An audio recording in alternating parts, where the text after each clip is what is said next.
Ladies and gentlemen, thank you for joining us. It's an honor to be here with such an esteemed group of panelists. We're here at the Source for Tomorrow conference, exploring sustainability in seafood. The title of our panel today is Pricing and Access, Challenges and Mass Adoption in the Seafood Market. I'd like to introduce myself first very quickly and then ask each of our panelists to introduce themselves. My name is Omar Alfi. I'm the CEO of Pacifico Aquaculture. We are an offshore aquaculture business located in Baja, California on the Pacific coast. We're the world's only producers of ocean-raised striped bass, applying best-in-class global aquaculture practices to produce a responsible protein for the North American market. And my background is actually in finance, but was very interested in moving into global protein production, understanding that we really have a shortage of responsible protein produced in the world. And so joined this industry about 7 years ago. I consider myself a newbie compared to the other panelists, and really am honored to be here and learn and discuss with all of you. I'd pass it to Rupert, please, to introduce yourself. My name is Rupert Howes. I'm the Chief Exec of the Marine Stewardship Council, an international certification and labeling program. I still feel I'm the new guy, but I've been in post nearly 17 years now. My name is Herman Wisse. I'm the Executive Director of the Global Sustainable Seafood Initiative. I'm a little bit newer than Rupert, but also already 7 years around. We're a global partnership working with the seafood value chain towards more sustainable seafood. And most likely we operate a benchmark tool for credible seafood certification programs that is widely adopted in the seafood industry. Thank you, Herman. And lastly, Ryan. Hello, everyone. My name is Ryan Bigelow. I'm the Senior Program Manager at the Monterey Bay Aquarium Seafood Watch program. We've been providing seafood information to consumers and businesses, and now directly to seafood producers around the world for the last 20 years. I've been with the organization for about 10 years, and I'm sure it'll come up today. We are a ratings organization, not a certifications organization, which is an interesting area for discussion, I think. Thank you. I'm sure we'll get into that later today. And really, my first question is to set the landscape for the audience. I'd really like to understand the certifications and rating scheme landscape. What is the market share, the market size covered by these different schemes? And typically, how do these schemes operate? And we'll start with Herman to lead the question, and we'll receive comments from Rupert and Ryan afterwards. Thank you very much, Omar. So I'll try to give a little bit of an outline of what certifications and ratings look like in the seafood industry. We have a certification program and a rating scheme on the line as well, so I think they can add to that. First of all, I think if we look at global seafood production, about 36% of global production is either rated or certified by a certification or a ratings program. If we look, so that's quite a significant part, especially if you think about that a majority of seafood production is caught and produced locally. So if you look at internationally traded seafood, a fair bit of that is either certified or rated by a rating program. Maybe good before we kind of move on and dissect it a little bit further, the generic differences between a rating and a certification program. And I'm sure Ryan and Rupert can add to that in a minute. But rating programs in the seafood industry assess different types of seafood, aquaculture, wild caught, at a high level lens, and they are often so to say involuntary assessments, so they are assessed by independent third parties and ranked on their sustainability performance. They often operate at a slightly higher level than, for instance, certification programs. Certifications really go into individual organizations, companies like yourself, Omar, you experienced that, but also fisheries, where a client group applies for an independent auditor to assess their performance against that respective standard. So again, that is a major difference between a ratings and a certification program, where in a certification program, you have a client voluntarily being assessed by an independent auditor.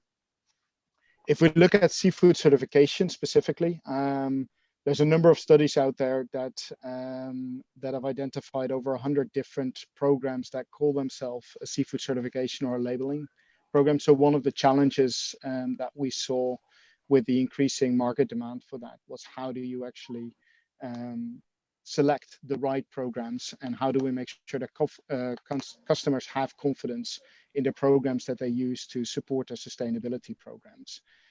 So therefore, in seafood, there's international guidelines that have been developed by the UNFAO for these credible certification programs. And this is where GSSI and our stakeholders have developed a benchmark to assess these certification programs.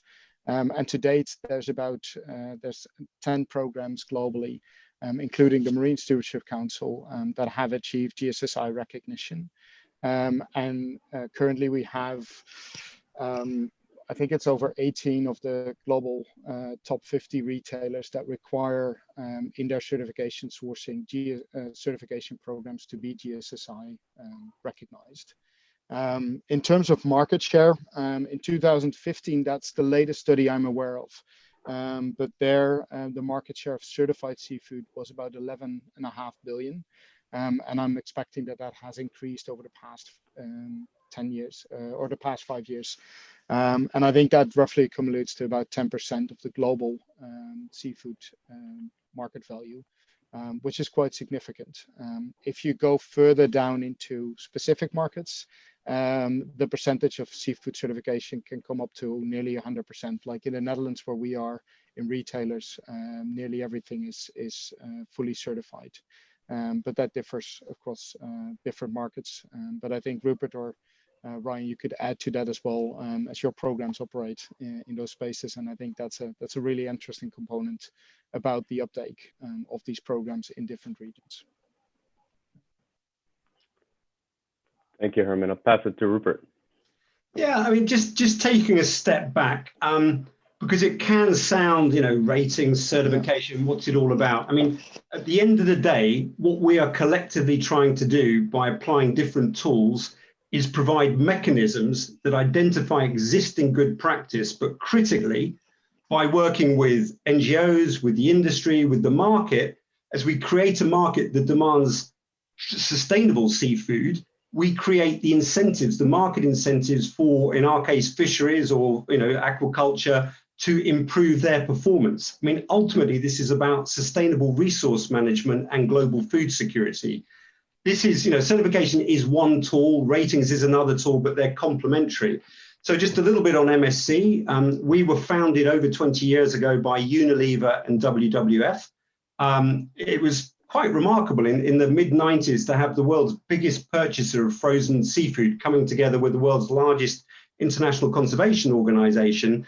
And the stimulus for this was the collapse of the iconic Grand Banks cod fishery, a fishery that the Basques had been coming out and fishing upon and feeding Europe in the Middle Ages, way before Columbus got to America. Anyway, this fishery is a classic story of technological development, steam giving way to diesel, giving way to more powerful boats, overfishing, collapse. 40,000 fishers lost their livelihoods. And that was the wake-up call for the industry to say, we need fish. So to me, this is sustainable development. It's enlightened self-interest. Without plentiful supplies of cheap, in this case, frozen white fish, how can we have Captain Birdseye, Captain Igloo, or Gorton's was another brand that Unilever owned at that time. And that was the stimulus to create a certification and labeling program as a tool, a mechanism to connect producers with consumers through an independent science-based certification that looks at stock health, environmental impacts, and the quality of the management regime, and then recognizes them in the market. And then this is why it's a journey of decades. As the market and as consumers become more aware, the theory of change, as you were, is they will preference the certified choice. We can talk about all the green rating in the case of Monterey Bay, but I'm sure Ryan will talk about that. And that sends the signals down that, keep that level of performance. And for other fisheries or aquaculture initiatives, improve your performance to reach this state. And so very quickly before handing over to Ryan, I mean, where we are now as a program is we have over 500 fisheries certified or engaged, landing around 15% of the entire globally assessed stock landings in a market worth over $1 billion in 110 countries. It is not a theory of change. We have commitments from IKEA, Walmart, Costco, a multitude of companies, Eon, Alibaba in China, JD.com, are all building in the requirement for MSC certification in this case to give assurance that they're providing their customers with traceable, sustainable seafood choices. And it works. But let me hand over to Ryan to explain where the ratings fit in. Yeah, I think, we're an aquarium. And so 20 years ago, when we rolled out our seafood program, was a much different lens. We were coming at it from trying to provide information to a visiting public that just really wanted to see animals. So that's important because one of the critical differences between ratings and certifications is that we have the red, the avoid category. And that was because people wanted to know, should I be eating this shrimp, for example, that's catching the turtles that I love? Just as, and this is 20-year-old information, but that's how we got our start. And so one of the chief differences when we're speaking to businesses now, when they look at their portfolio of purchasing, is look at ratings as providing a much broader swath of information. You're going to see all these things that if you want to buy, they're in the red or they're lower than whatever your bar is. Maybe we call them yellow, but you want to go even higher. That's fine if you want to choose from that, but that's when you need to turn to something like a certification. So you can find a fishery that is within our red rating and then work to improve it. You can work with MSC, you can work with ASC, you can work with whatever group you'd like to improve that fishery and then get that certification, and that pulls it out of our red. Whatever that fishery or farming area is, as we said, we're covering a broader area usually than certifications are. That may still stay red, but you found and built an exception to that, which is pushing for improvement. And that's a way over the last decade that I've really seen the ratings and certifications working very well together, as sort of certifications is that way to immediately label the best performers, right? That's, okay, you're great. You were good from the get-go. Here's your certification. I don't think that's as common. I'm sure it's quite a bit more work that Rupert can speak to. But and then there's the the harder cases where they want to do better. They want to protect their livelihoods, but there's several steps they have to go through before they get there. And Seafood Watch, I really want to, and all ratings, this involuntary part of it is very important because it provides more information. If you have a fishery that's doing a very poor job and they don't want to improve, that information is never going to come to light without ratings. And so I think the value we bring, well, certifications, they give you the whole range, and you have that label, you have that sense of trust in your product, and we provide that broad view and really let you know what the status is of fisheries and aquaculture at that broad scale. Thank you, Ryan. And as a producer, I can actually attest to what all of you are saying. When we received our Seafood Watch rating, actually, we had many customers that had been waiting for us to receive that rating to really be able to show interest and start buying our product. And as a producer, we looked at it in two ways. One, as an ability to prove to ourselves, as a tool to prove to ourselves and to our customers that we're doing things the right way, and as a way to kind of work with customers who really standard amongst their own purchasing decisions. And so that was very valuable for us as well as producers. My next question is really to you, Ryan, is around limiting factors to expansion. And I'd love to hear, kind of in your opinion, what is the biggest issue in expanding adoption of sustainability within the value chain, and how it relates really to from your perspective on the rating side? Expanding sustainability. That's a big question, and I'm going to be really excited to hear what others have to add to that.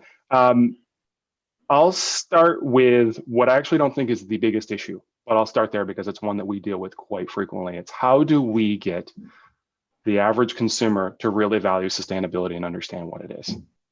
Now, I have extensive data that shows that the average American consumer, other consumers might be better informed, I can't speak to that, they don't really understand what sustainability is. They equate it with health, and they equate it with a variety of things that most of the people on this call aren't talking about when they talk about sustainability.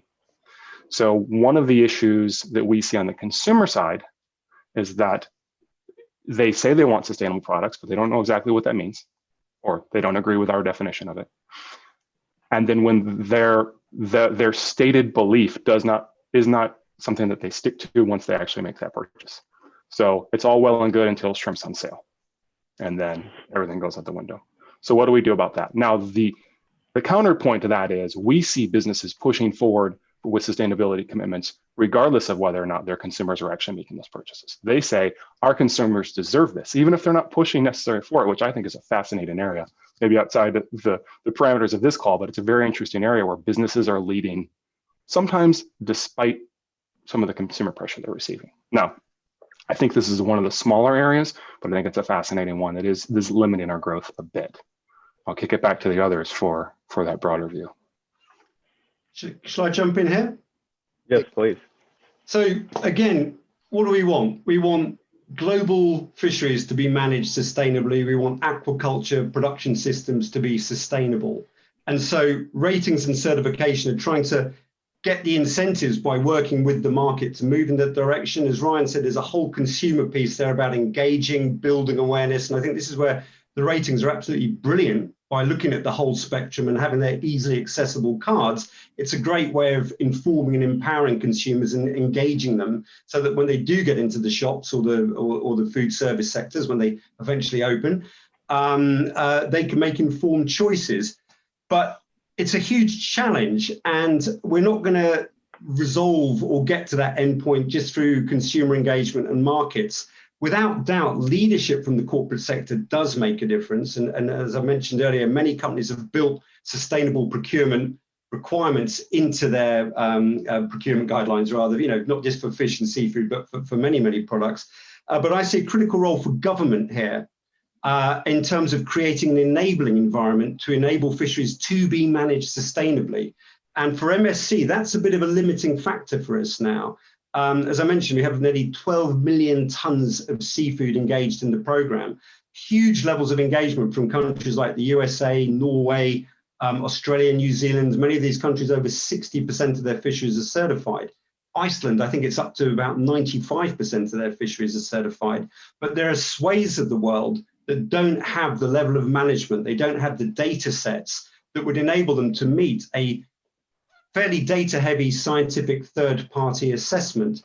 So this is why we need every tool in the toolbox and why we need to deploy it now. And one reason I'm optimistic, despite the challenges of this COVID pandemic and the ongoing restrictions, is it really does feel that the world has changed and that there's more and more acceptance of the need to build back better, to tackle some of these big existential threats that we're facing. And in relation to seafood and oceans, I feel I was excited before, but even more so now with the Sustainable Development Goals. We have a SDG 14, which is all about ocean sustainability, which talks about sustainable management, eradication of pirate fishing, and engagement of the corporate sector about the importance of marine protected areas. And 193 nations have signed up to this. So I think collectively, we know what the problems are and we know what the solutions are, and we need to scale all of them.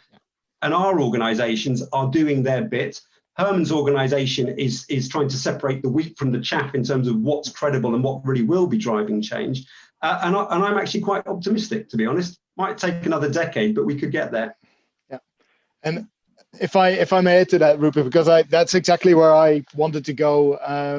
And I found the question interesting in what do we need to expanding the adoption of sustainability. I actually feel that within the seafood sustainability space, we've been working on this for a couple of decades, but that we're in this transition space. And it's no longer about actually adopting the need for sustainable practices or creating that awareness, especially, I think, B2B or in the corporate world. But it's about, as Rupert says, how do we actually bring this into practice and scaling it up, that we can deliver the demand of that sustainable supply. And there is a critical role of governments. And what's a really interesting development is seeing more and more pre-competitive collaborations of corporations, competitors working together and actually stating, we need these changes to be implemented. We need you to put in place these good management practices, because ultimately that is what is going to ensure that we're going to have the supply and that we have the fish that we need to sell for decades to come, for the customers for decades to come. So I think it's not as much anymore about the adoption of sustainability understanding, but it's really about how do we bring all of these groups together, all of the tools in the toolbox to actually really get it done. And I share your optimism, Rupert. I'm looking forward to the next decade, and let's see if we can align all the knowledge that we've gained over the past 10, 15 years and see how everyone can contribute to get where we need to go. It's wonderful to hear optimism in these times, and I completely share your optimism. My next question is for Herman, and really a related question. It's around the role of government in regulating and in developing policies. And so I'd love to hear your perspective as to what role do you see regulation playing in solving any supply side issues that we have? Yeah. Are there any gaps? And how do you think this would evolve over the next 4 years, having a more sustainability focused US administration in office? I think this is a really important question. And I think within seafood, there's roughly two very major categories. We've got farmed seafood versus wild capture seafood. Government, I think, has a really important role to play in both areas, but specifically, I think, in fisheries, because the sustainability of that resource depends on the right rules, regulations, management systems, data collection systems being in place. So I think in order to expand, we need to have government stepping up and putting in place those policies. There's some really good showcase examples, as Rupert already said. Iceland, Alaska, they've been having really good policies in practice, and you see it pays off. They made difficult choices. Iceland completely reformed their fisheries industry, but now they've got thriving stocks. They have a good economic value out of that. But you see also major challenges, especially if you look at the tuna industry, where we have stocks that are migrating through many different waters, where you have 20 governments that need to agree on who catches how much. Those are really difficult discussions, and that's where we need to have some breakthroughs, and we need people to take on their responsibility. And you see that that's where the focus is now shifting. Groups are trying to influence that.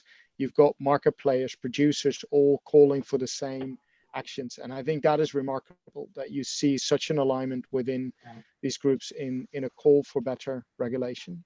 And the last thing, and I think that is unique in the seafood sector, we do have a special UN group, the FAO, that is actually having a very good committee and bringing together over 180 different governments to set common guidelines and rules. And there's a really good rule book in place, the Code of Conduct for Responsible Fisheries, that has been signed on by 180 different governments. And that is a unique position that we have as a seafood industry, because essentially our governments have signed on to that declaration, have made that commitment.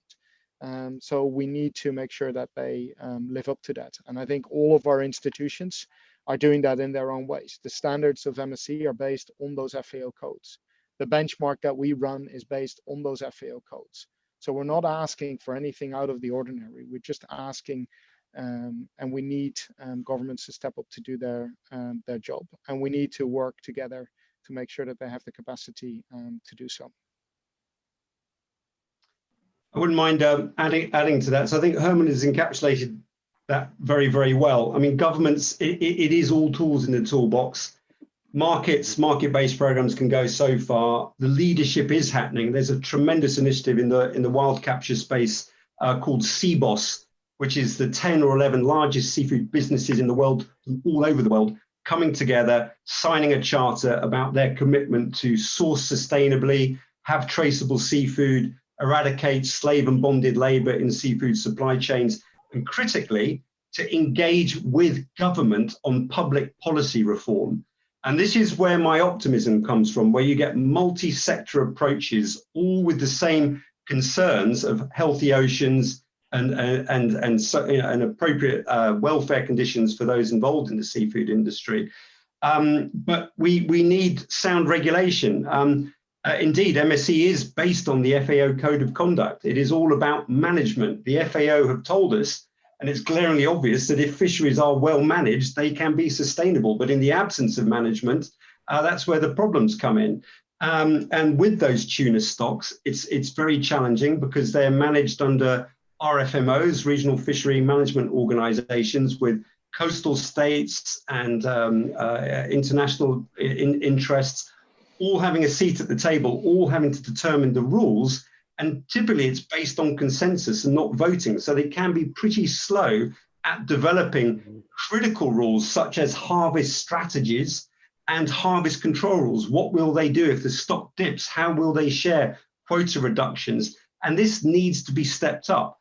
And the other area touching on government policy is the issue of harmful subsidies. And there are, facts and figures from the World Bank and others on the degree of harmful fishing subsidies that might be leading to excess capacity, too many boats chasing too few fish, perhaps fuel subsidies that are enabling vessels to go out further than they might otherwise go. And in some cases, the profitability is entirely dependent on those subsidies. And the SDGs have called for the eradication of those subsidies. The WTO have been discussing this for nearly 20 years and almost reached a decision at the end of this year. And I'm pleased to know that they are going to carry on these discussions and hopefully make that call to eradicate harmful subsidies. And it's vital, given that the nation states that are part of the WTO are the very ones that have signed up to the SDGs and the same ones that are part of the FAO. Somehow we've got to accelerate the political leadership and the decision making to create that right enabling environment, because we have climate change driving a lot of change much more quickly than people realize. Fish are moving, they're crossing jurisdictions, and that means we have to have proper policies and procedures in place to share allocation when fish move into new jurisdictions, and it's not easy. It's definitely not and I'll just, complex problem. It is, and I mean, sum it up. I think everyone on this call, we can set the bar for what we think sustainability is, what an attainable high level sustainability is. That's our job. But we need regulation to come up behind us and make that the norm, right? We can't require businesses to follow our practices. Regulations have to follow that. And without those regulations in place, at the simplest level, if I tell a business, if I tell Whole Foods, if I tell a consumer, buy this fish caught in this way from this country, but the regulations don't require that level of information to be shared with the consumer, be it the business or just your average person at the grocery store, then all my work is for naught. That's the most fundamental example. We can push, and we should, and it's rewarding work. But if the regulations don't follow, then we're out in the cold. Absolutely, thank you all. My next question is really around technology, and would love to hear, given the optimism that we're discussing and also the evolution that we've seen in the past 20 years on sustainable seafood, what role do you see technology playing in improving the seafood supply chain? And really, I can speak from personal experience at Pacifico. We've recently begun applying artificial intelligence and data analytics software just in our own operation to optimize our feeding and minimize our feed waste. I know of other companies, for example, one based in Egypt called NeoSpectra, that's created a handheld mass spectrometer that on the spot can analyze fillet meat and identify the species, or do the same within dairy or wheat. So for me, those are some very exciting technological advancements that I've seen. I would love to hear from you guys what your perspectives are and what you've seen. And we can start with Rupert, please.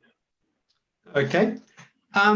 Clearly, technology has a part to play in all of this. Again, taking a step back, actually largely a paper-based system in terms of certification and reports and PDFs and et cetera, et cetera. I mean, everything is transparent and loaded on the web, but we operate a global standard for sustainable fishing based on the FAO Code of Conduct for Responsible Fishing. It is open and accessible to all fisheries around the world. And indeed, the FAO also set guidelines for credible certification and labeling programs. And they quite rightly stipulate it's open to all, no matter what scale, gear type.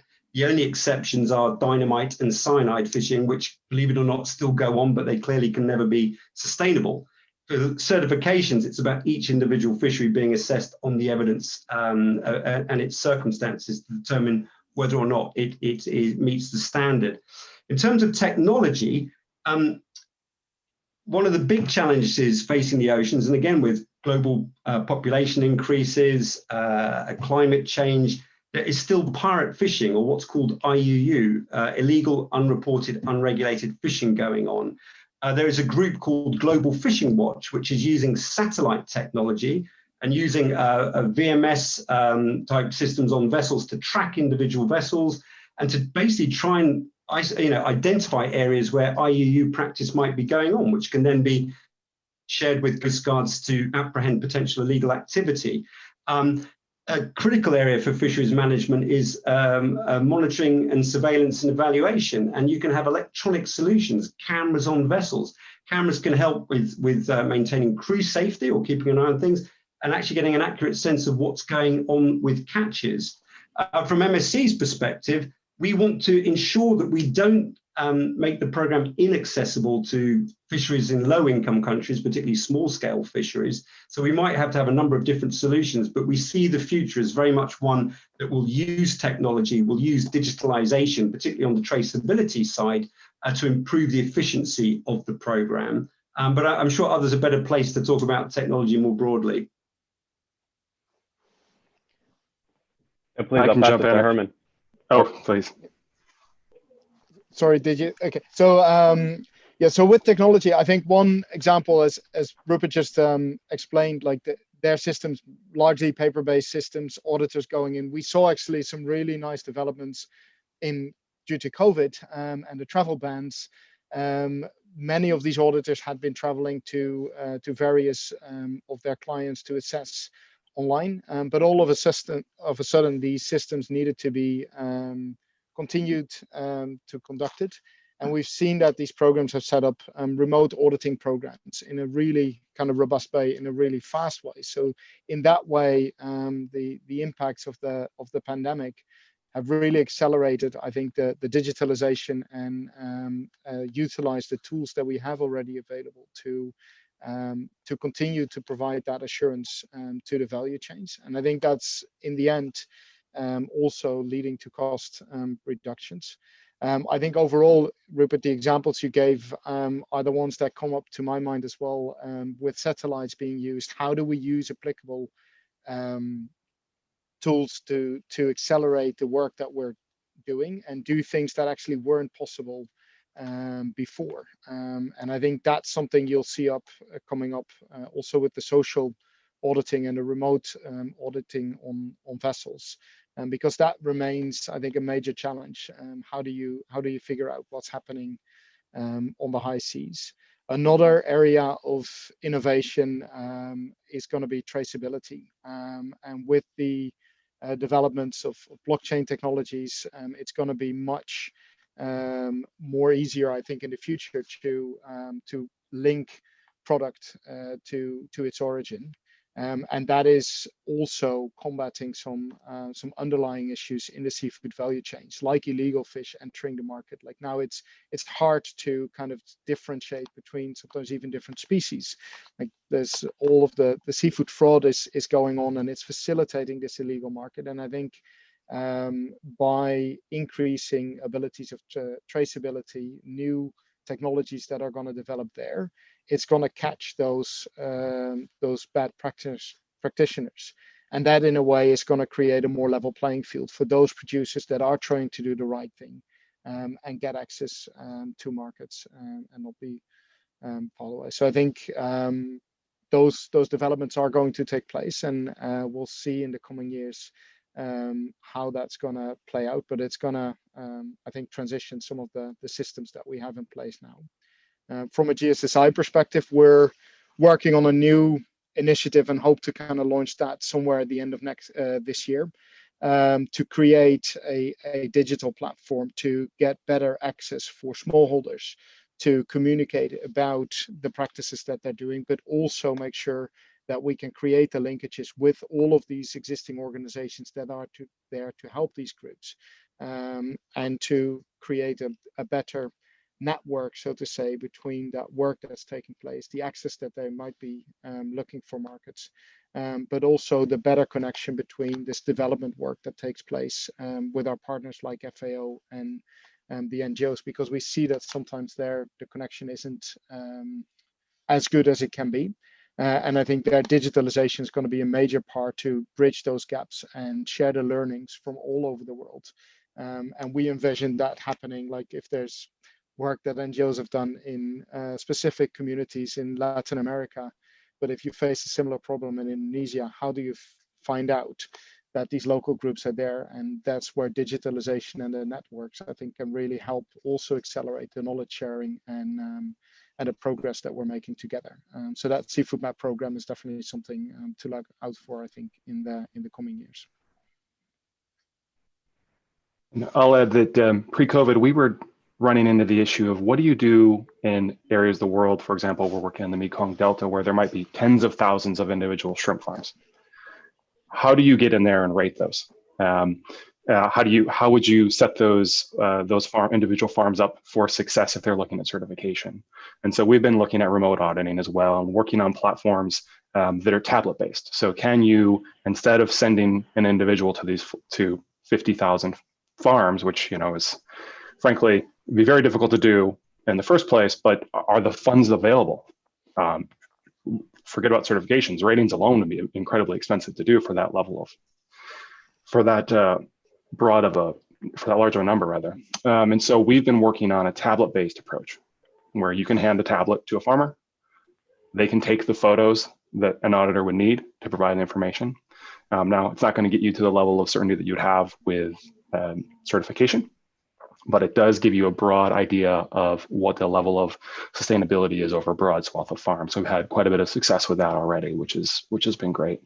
And additionally, just to keep up the theme of optimism, this is nowhere near ready for prime time, but another really cool idea that we've been talking about with the Monterey Bay Aquarium Research Institute, which develops underwater drones, amongst many other things, is this idea of if you're doing involuntary certifications or ratings of farms, and they don't want to let you on to test for certain chemicals, right? And some of the worst operators. So could you use an ROV, a remote operated vehicle, to get into the river downstream of farms and check for chemicals, and now have the ability to look at a level of granularity that we never could in the past?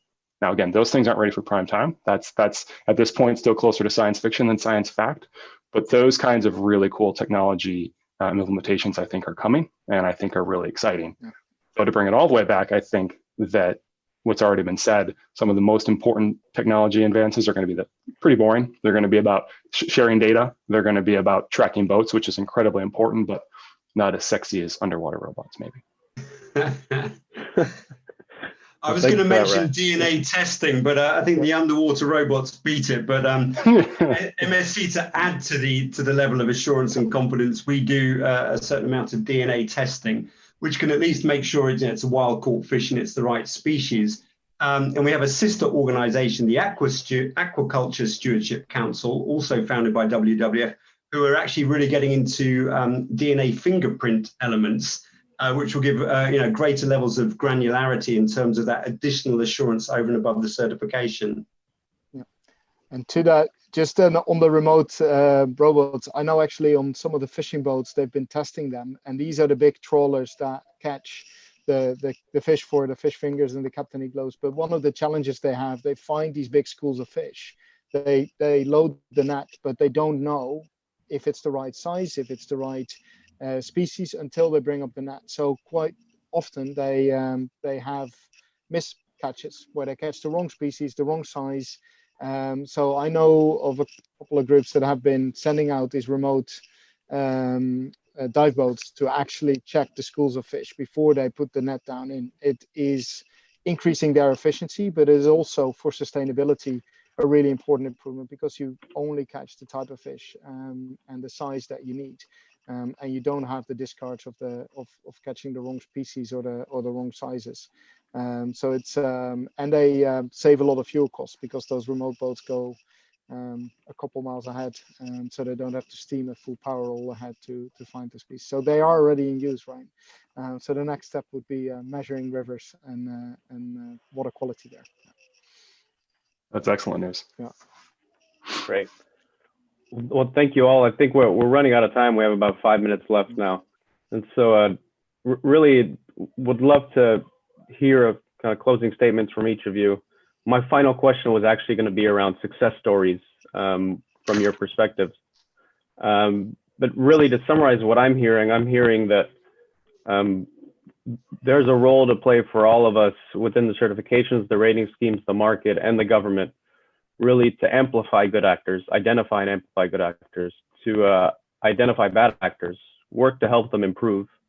And if there is no desire to improve, then really to identify them and ensure that those who want to pursue responsible purchasing and responsible production are able to make their own choices.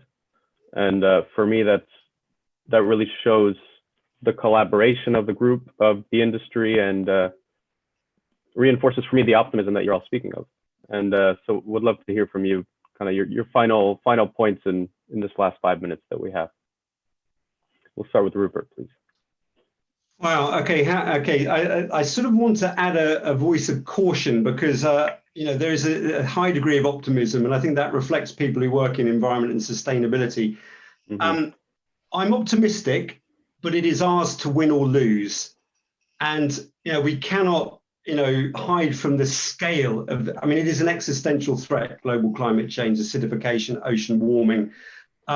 It seems like another world, but I was in Davos this time last year and was at an oceans event with Secretary of State John Kerry and UN Oceans Ambassador Peter Thompson, and both of them reiterated very strongly that we cannot solve climate change without resolving the issues in the ocean, and we can't resolve the issues in the ocean without resolving climate change. And this is enormous, and it is existential because humanity is breaching planetary boundaries. We are eroding our natural capital and all of these other ways of describing the situation we're in. But we know what the problem is, and to a large degree, we know what the solutions are. And that's back to the optimism, is somehow the COVID pandemic has, when you look at the race for the vaccines, it is utterly incredible that there are several vaccines that have been developed in months rather than decades and are being rolled out. It is phenomenal level of cooperation.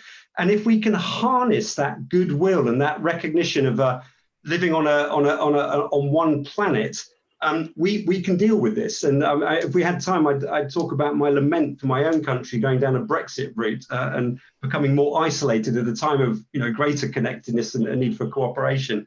But just very quickly on a success story to bring it all to life.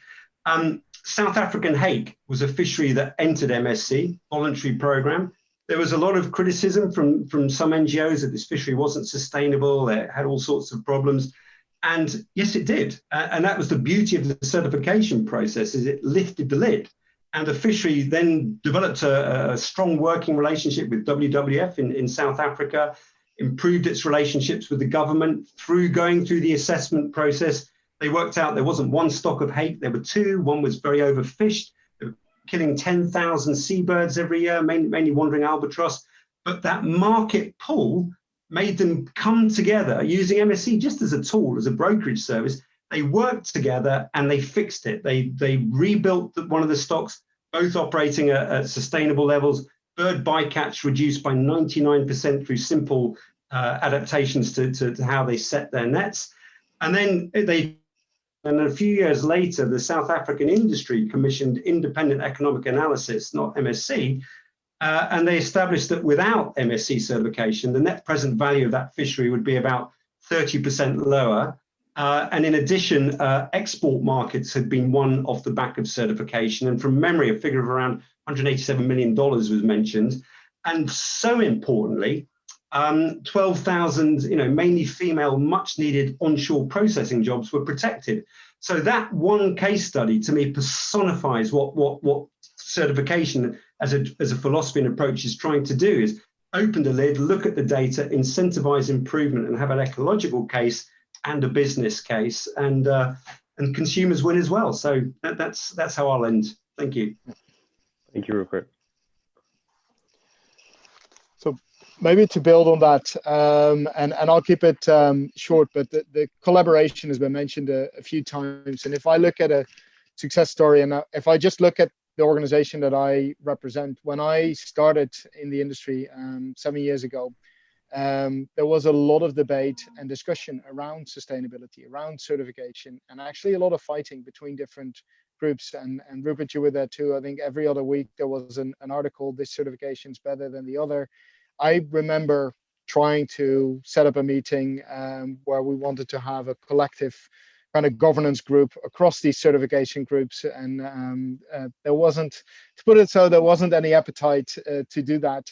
at the time. And I think it is, for me, remarkable to see in the last 5 years how quickly that has changed. And yes, there are differences, and yes, there are discussions taking place, but I think the tone of that debate across the industry has changed.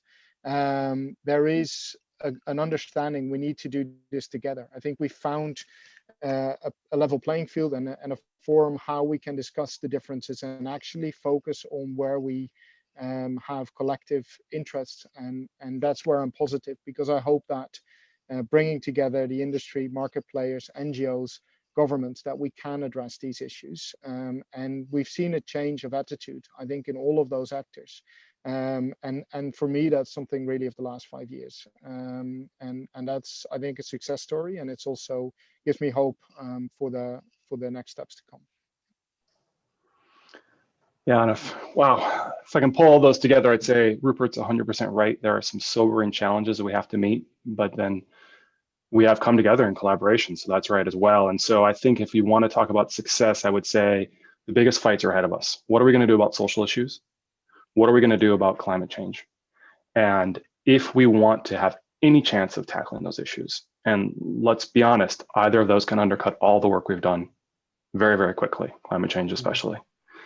We have to be on the same page, and I think we are. You know, we finally reached the point where we're acknowledging those issues. We are bringing people to the table outside of global north players, which was not always the case.